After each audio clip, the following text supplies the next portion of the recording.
Good evening from our Decision Kentucky headquarters. I'm Steve Hensley. Before we get into tonight's election results, we have some breaking news in Letcher County. An 11-year-old boy is dead after he is believed to have drowned in the North Fork of the Kentucky River in Blackie. The coroner says Curtis Holcomb of Blackie was pulled from the river and taken to the hospital, but pronounced dead around 3:30 this afternoon. An autopsy is being performed. Another developing story tonight. A former Powell County judge executive is dead after an incident in Jackson County. State police say they received a call from the McKee Police Department requesting help at Jackson County Middle School. Officers say 48-year-old James D. Anderson was reportedly unloading storm drain tiles from a lowboy equipment trailer when he fell. Officers say he died as a result. Foul play is not suspected. Again, he is a former Powell County judge executive. Funeral arrangements have not been made yet. And an update on another story we've been following for much of the day. Police have now identified a woman who died after a crash in Perry County as 59-year-old Janet Lee Skiles.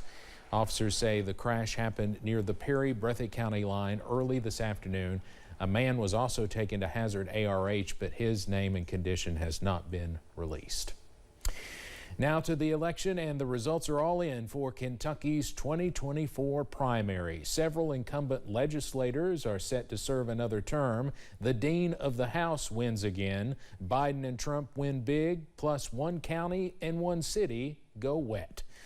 Let's begin with a closely watched state Senate race. WYMT's Olivia Calfee has the results from the 29th district. 3 names were on Tuesday's election ballot for the 29th district state Senate race. And shortly after the polls closed, incumbent Johnny Turner of Harlan County was announced the primary winner. I just expressed my appreciation to everybody that went out to vote first, and I'm happy that I won. And I'm happy it was a good, clean election, and that we'll all end up friends. And I look forward to serving these same counties. I've got one election to win in the fall, but I thank everybody for this election. Turner took Tuesday's victory with more than 60% of the votes and says he feels confident heading into the general election. I look forward to having a good, clean, nice race. If he still decides to stay in and run against me, that's a privilege, and I respect that. And wish everybody the best of luck. Saying his focus moving forward will remain the same for the citizens in each of the 5 counties in the 29th district. So people know what I am, how I vote, how I work hard for this job and get things back to the counties, from water projects to, I do a hands-on. Doing a good job is what they sent me down there for. And I take it personally to try to do a good job for every citizen I represent. Turner has been representing the district since 2021. In the general election this fall, he will be running against independent candidate David Sir of Middlesboro. In Harlan, Olivia Calfee, WYMT Mountain News.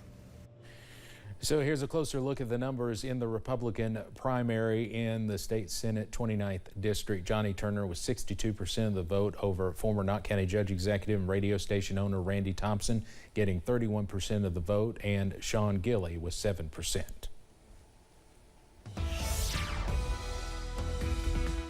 Well, you're tracking some calm conditions, also some mild weather to go into your Tuesday evening. Let's go to the radar this evening, and as you can see, not much happening as a clean sweep continues. Those temperatures also very mild at this hour. Most of us still in the 60s and 70s, up to 74 in Pikeville, 75 in Jackson, also for Somerset, and up to 68 over in Harlan County at this hour. For most of us, we see middle to lower 60s to wake up on your Wednesday.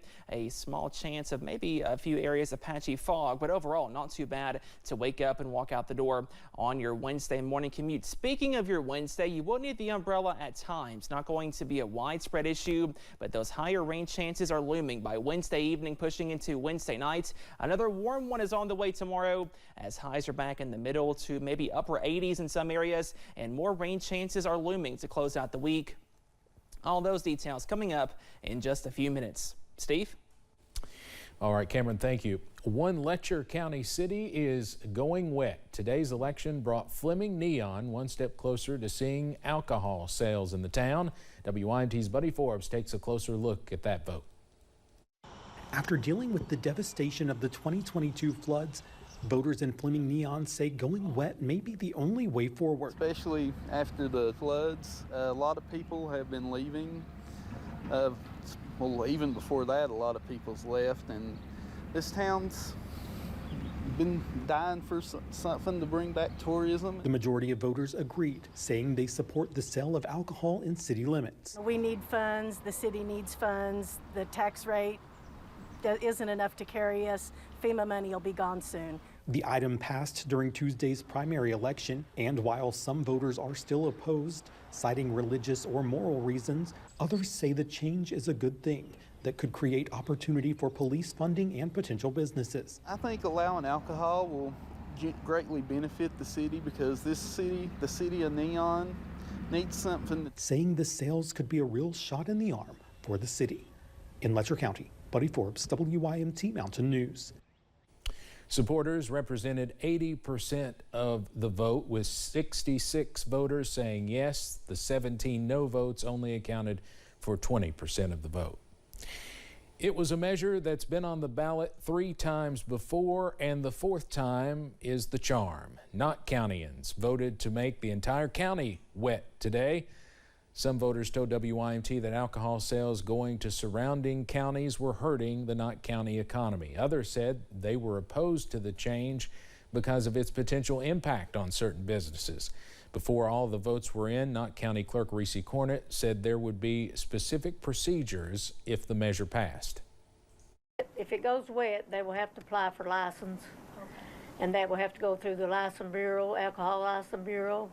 And I've already spoke to them, and they said they can get up to 6 licenses in this county, and I was surprised about that.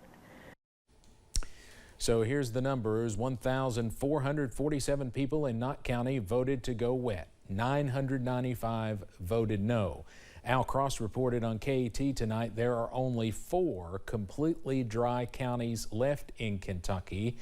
Those are Leslie, Menifee, Elliott, and Clinton. Somerset City Council now has 2 new members. Mike Honeycutt will fill the 3rd Ward seat, and Jerry Girdler will fill the 5th Ward seat.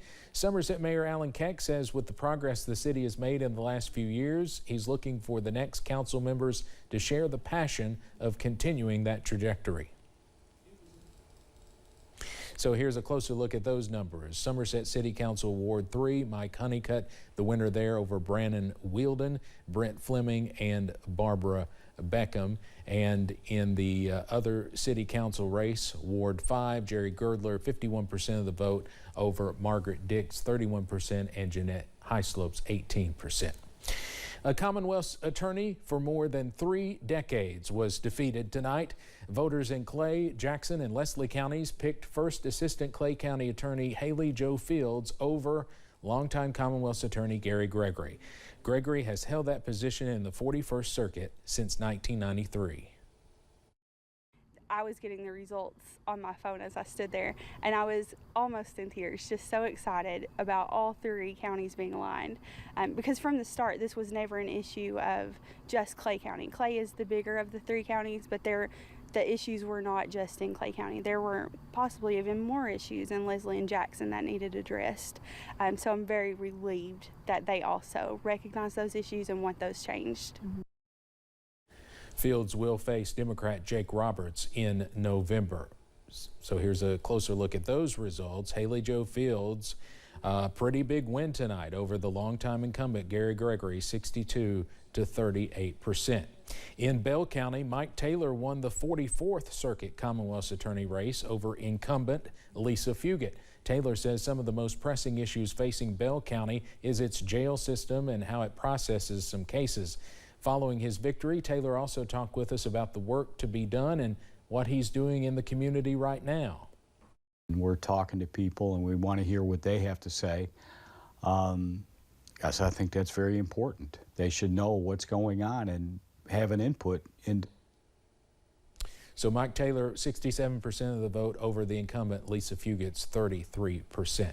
For all the latest election news, along with sports and weather updates, download the WYMT News app. The app is free to download on both Apple and Android devices.